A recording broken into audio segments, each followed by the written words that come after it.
Okay, trying again. My children is the reason I'm doing this. My children are my motivation for everything. My children are my mirror. I wouldn't have anything I have today without them. And my wife, obviously. I wouldn't be capable of thinking the way I think. I wouldn't be capable of doing the things I can do. The becoming and the journey with them is why that's responsible for everything, and I owe it everything, this process of becoming. And I had a breakthrough this morning, and I was sharing it with my kids, and they were so excited, and it was an awesome moment to have with each other. It was beautiful. And on the way to school, one of my kids asked, "Dad, why is this idea you had so important?"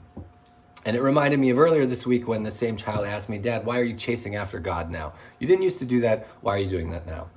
So my kids are experiencing a change, right? A change in environment, a change in demeanor, a change in attitude, a change in outlook, a change in how everything's approached. They're getting more respect, they're getting more love, they're getting more quality time. I'm attending to the moments as they happen more than I used to with my children, and they're noticing and they're asking, "Hey Dad, what's up with that?"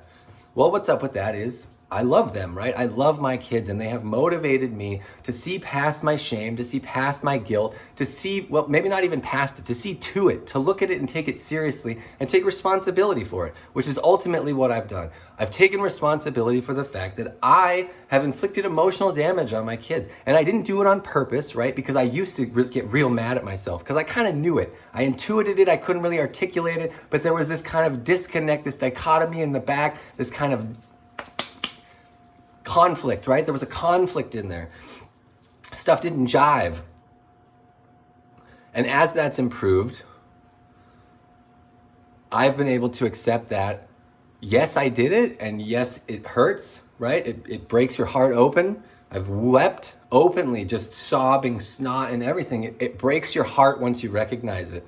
That moment of clarity when you finally recognize that yes, you're hurt, and so you're doing these things, and so there's sort of this blamelessness isn't the right word, but it's sort of this weird in-between of like, it was done to you, and so you're doing it, and you're a victim and a victimizer, and it's all wrapped together. And it's this moment when you can recognize, if you look at it right, and if you say, yeah, okay, I did it too, right? Because in doing that is the necessary next step, which is the forgiving, right? In the recognition of, I've done this to something or someone I love, then you can go to the next level, which is the people who said they loved me and did this to me probably had similar experiences to this one at some point, right? Or didn't know, even if they never woke up, they didn't know, just like I didn't know 2 seconds ago before this revelation, right?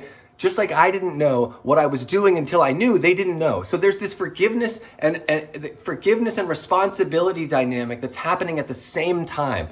It's the same thing. It's the immediate lens reversal that lets you look at the other in a forgiving way, because now you're seeing your own behavior separate from your identity or your spirit or whatever consciousness, right? There's these ruts of thinking and behavior, their habits, their attitudes, their patterns, ultimately, repeated patterns, their addictions, and you're taught them by your surroundings, by your ego, by these traumas that take place. You learn these patterns and you turn them into you, but they're not you. They're just patterns. They're just thoughts, right?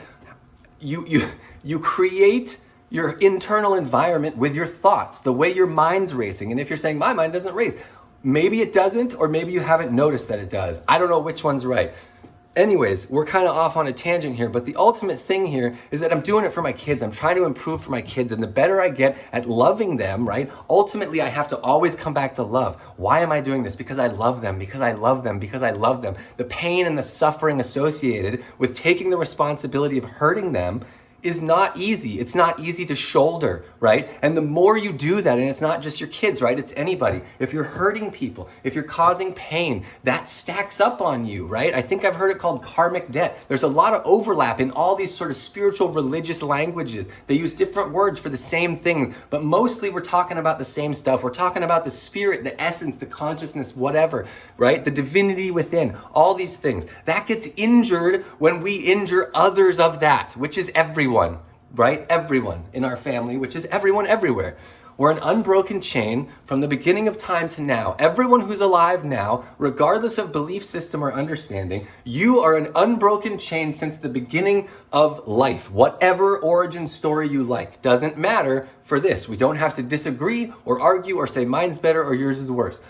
I'm pretty sure, I'm not that smart, but I'm pretty sure most origin stories, a majority, I don't know, we'll try to keep it kind of vague because I'm not sure of statistics and numbers, but I think most origin stories refer back to some original story, right? Everyone came from here, this thing. So we have that in common.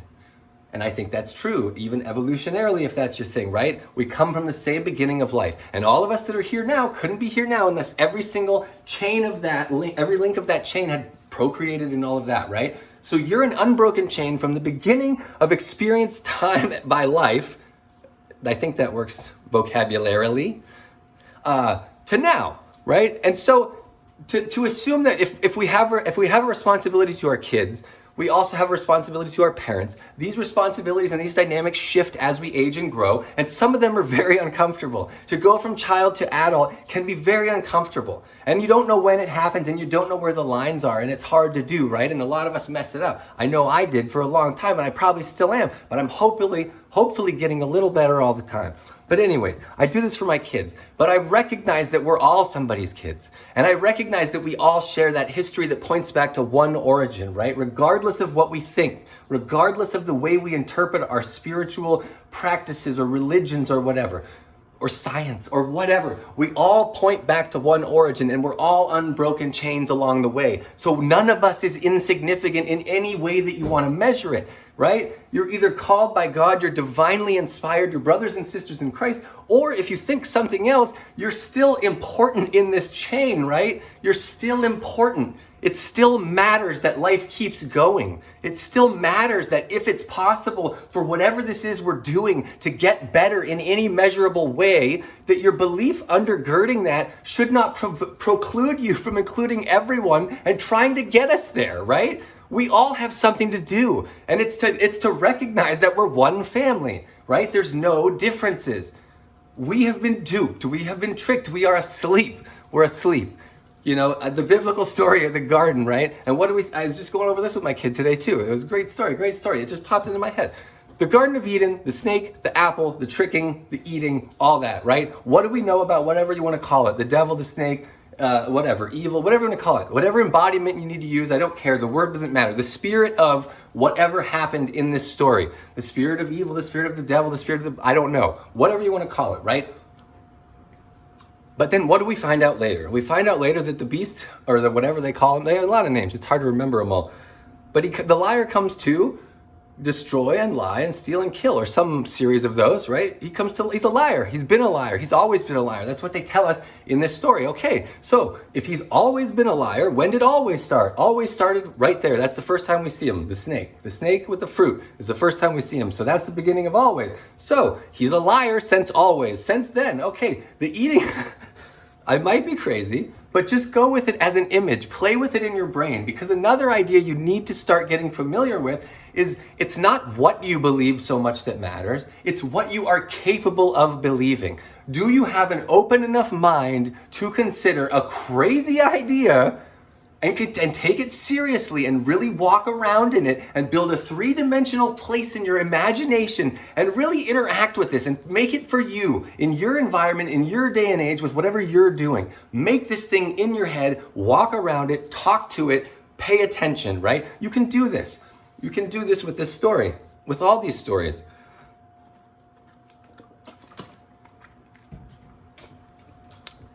And now I lost my train of thought. Anyway, you can do this with all these stories, and you should do this with all these stories. And which story were we talking about? The Garden of Eden, right. So the snake, here's the thing. He's been a liar, he was always a liar. Now, I'm not saying this is really what's happening, but I'm saying with that now open idea, with that open mind, with we're not conflicting anything, we're not enforcing anything, we're not challenging anyone's belief system on this. Just as an experiment, just as a thing to do, just as a game in your head even, to get started. Open up to what if and play with this. And this is what you should do to solve problems. The creative space is the problem-solving space. Learn how to do this. So you build this thing. Okay, so here's the snake, here's the tree, here's the fruit, here's the people. Okay, we kind of get a picture. We kind of have it in our head. Okay, and he's a liar. Okay, so just as an idea, not because I'm saying this is what the Bible means. That's not what I'm saying. Just as an idea, because it's useful to get your creative stuff flowing and be able to, what am I capable of believing?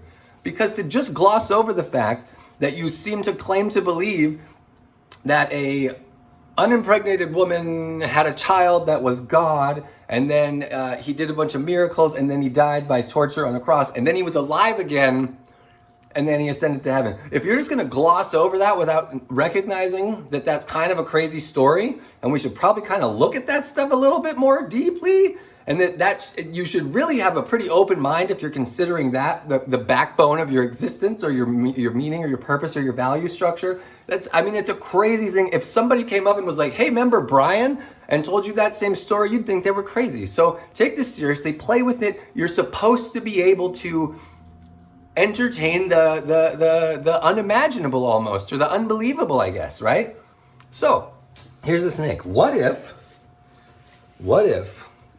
the eating of the apple was like taking a sleeping pill? And what if we went to sleep and we didn't recognize where the shift was? What if we didn't recognize the part where we went to sleep? And what if we're acting all this stuff out, but we're still in the garden? What if we never got kicked out of the garden? What if the all-loving, all-forgiving God didn't actually do that? I don't know, but maybe think about it. It's a fun idea. Play around with it, right? Because what is all this stuff? We don't know. What is all of this? I don't know what all this is. But I know the more I lean into this story, the more I look for things, the more patterns I see, the more everything seems to make sense. And it's not, again, don't get me wrong. I'm not telling you that the thing I just described is what the story means. I'm asking you if you are capable of even approaching it as a concept, as an idea, and considering it. Because if you immediately shoot up walls to that idea and you can't even think about it, then you're probably doing that same thing in a lot of other places. And you're probably missing a lot of opportunities where the real God is actually trying to talk to you and get through to you. I know I was, and you might be too. And I'm not accusing anyone. I'm sharing the journey I've been on in the hopes that someone else can get there faster, right? Avoid the suffering. If there's 10 minutes I can shave off your time, then I'm going to try to do it. I know how suffering is. I know how much it hurts. I know how hard it is to make sense of. I know how isolating it feels. And if 1 minute, 30 seconds, if I can shave anything off anyone's time, because I think we're all capable of kind of leveling up or whatever you want to call it. Waking up, I guess. But I do it for my kids. It's for my kids. And we need to leave this place better than we found it. And I don't know that we're doing that. And I think we are, and ultimately, underneath that story, underneath the idea of playing with this concept of the garden, I do think to some degree that that's accurate. Not necessarily all the variables there, but we live in a very abundant world. There's enough for everybody, right? There is. We can pretend there's not, like we've been doing, but there is enough for everybody. And not in some weird, socialisty, political, mixed up, no, none of that, no. Out of a generous, loving abundance, right? Just like God, out of an abundant heart, there is enough for us to share, right? There's enough. I watched a documentary with my kids not too long ago about the Arctic. And one of the comments that really struck me was about a lone Arctic wolf. The lone Arctic wolf only takes enough for what he needs. He kills enough, he eats it, and that's it. He doesn't take any more. He's not gluttonous. He doesn't take extra. He doesn't keep it. He takes and he eats, and the rest go on. And I thought, what a beautiful, beautiful thing. So here's the thing, right? If you have extra, if you have an abundance, why not share? I'm not asking for anything political at all. I'm saying that out of the love of your hearts, if you have something, help someone, right?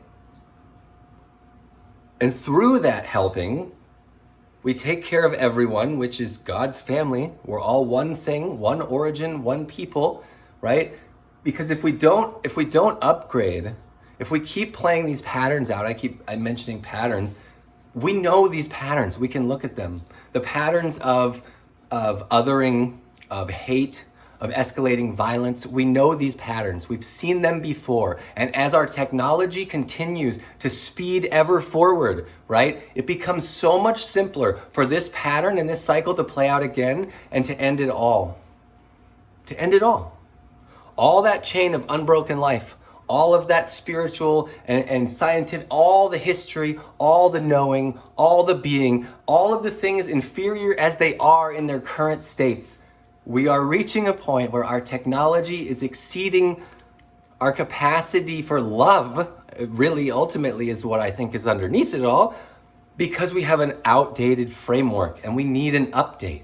We need an update. And the update is that if we don't wake up, if enough of us don't wake up to this reality and solve this issue of othering and then scarcity and then fear and then violence, if we keep playing this pattern out, we're gonna end everything.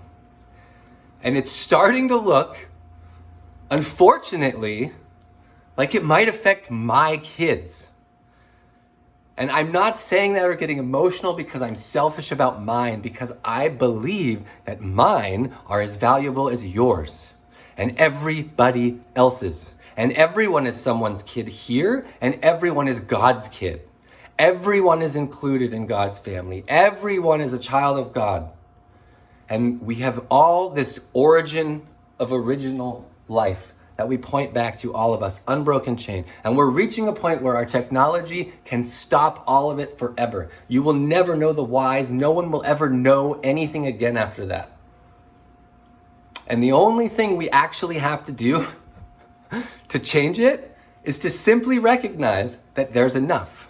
And that my abundance doesn't have to be taken through any sort of systematized anything. My abundance, my extra, can just be gifted to the people that need it.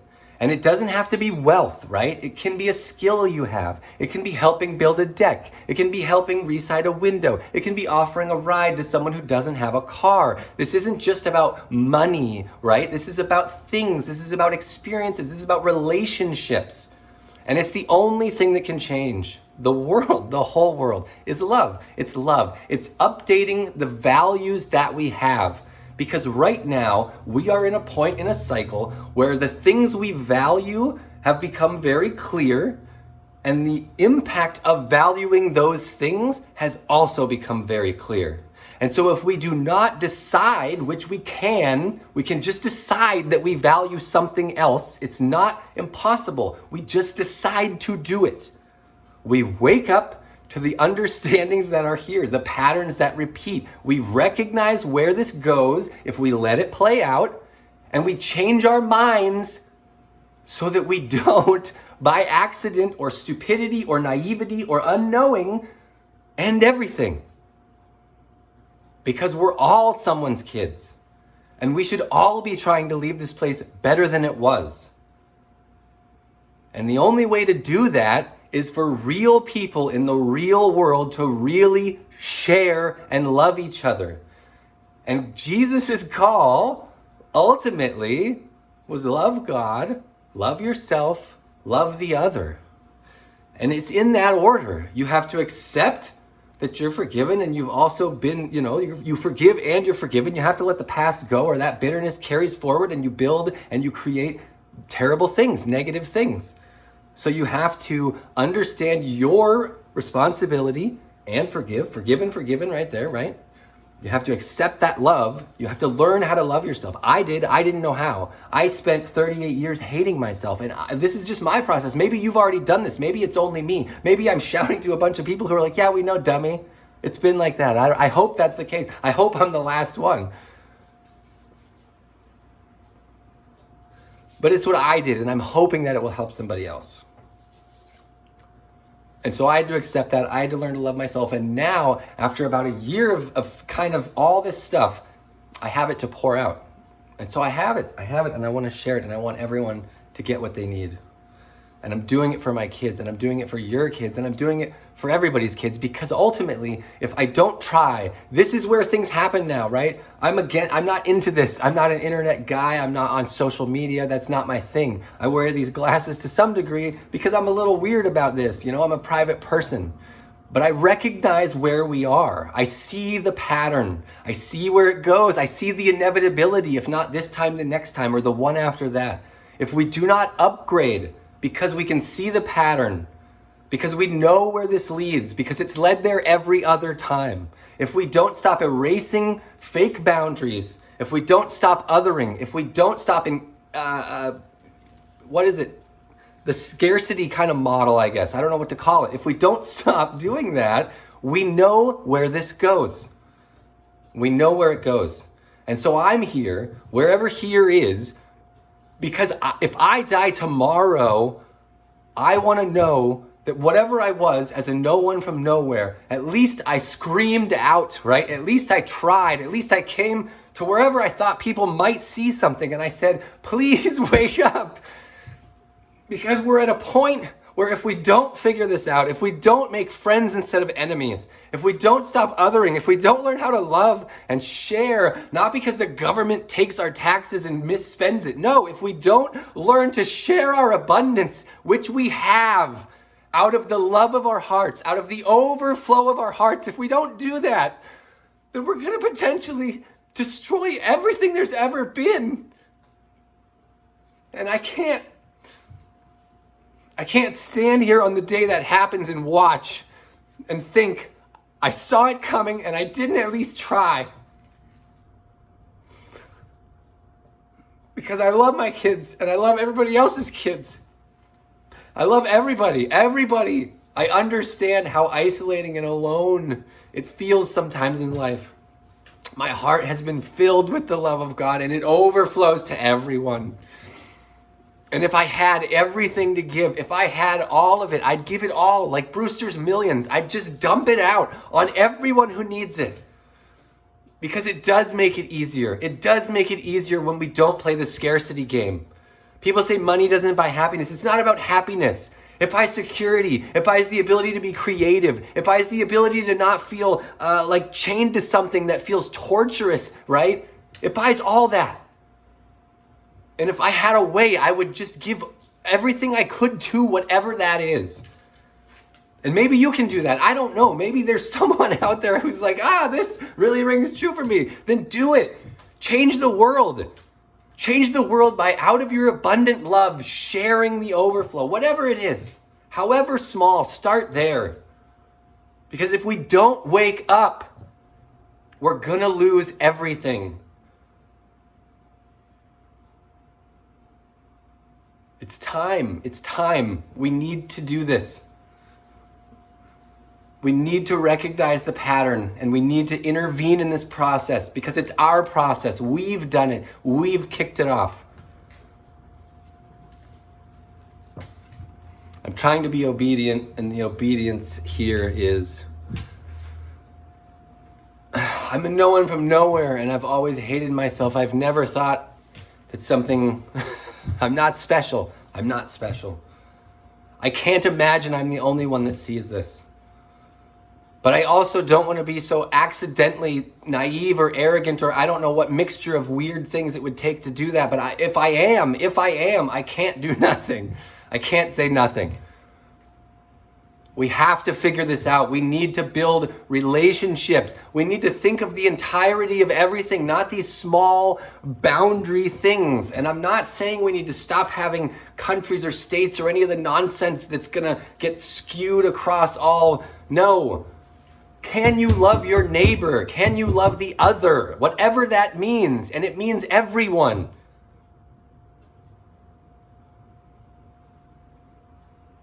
Out of your abundance, can you love enough to share and erase these boundaries and include everyone and feed everyone? Of course we can. Of course we can. Everything starts as a thought. We can build whatever if we want to, if we agree to it, if we want to get out of this cycle. It's going to take all of us. please at least consider these ideas. At least consider them. At least ask yourself the question and think about it. What am I capable of believing? It's one of the entry points. What am I capable of believing? It's asking yourself, where am I still being closed off? Where am I closed-minded? What am I missing? What else could I do? What could I absorb to avoid catastrophe ultimately, right? That's the question. That's the Christ idea, right? What can I do what can I absorb in my knowing, in my love, out of my abundant, overflowing love? What can I absorb to ease suffering and avoid catastrophe? That question is in there, and it's worth asking for all of us. What can you do? What can I do? I don't know, but let's do something. Let's try. Let's start thinking about it. Build those 3D models. Let's figure something out. Let's change everything. Let's save the world.